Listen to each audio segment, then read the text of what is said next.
This is the mounting plate, and this is the right angle bracket. This one is attached to the punch press, then this plate is locked onto it, and the machine is mounted onto this panel. These are the gears for the cloth feeder, and these two are the matching gears that go with the cloth feeder. This is the timing pulley on the output shaft, and this is the belt. This is the air tube which connects here. The air tube is connected here, and then it goes to this switch.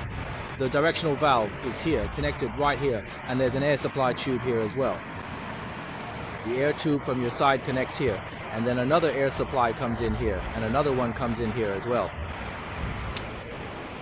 These are the mounting screws for installing these screws. This one is for the rough material feeder and also for the oil feeder. This part is locked in place here, I just put it here.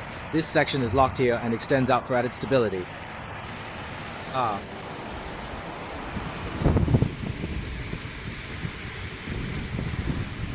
Well, this part right here is the gear for changing the layout is here, and this part can be opened. Let me open it up and show you. Usually, when changing the feed mechanism, you just replace these two. These two gears are the ones you change.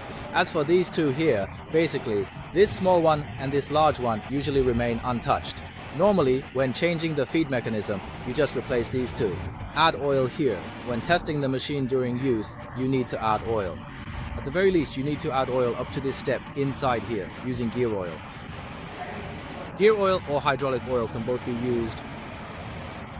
Here, you must add oil up to this step here. There's a small ledge right around here on both sides. So, just around the step on both sides. Alright, I'll lock it back in.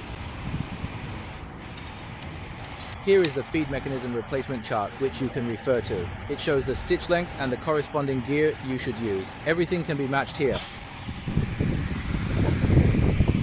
Alright, and as for the oil here, if you can't see the oil in this gauge anymore, if it drops down to here, you need to add oil immediately. Add it until it goes a little above this point, just up to around here. The oil goes in right here, at this screw. Unscrew this screw. Once it's unscrewed, add oil here as well. Use gear oil for this too. Generally, you should check this every 6 months, or depending on how frequently you use it. In any case, once the oil level in this gauge drops down here, when it falls below this point, you need to add oil. This is also an oil gauge.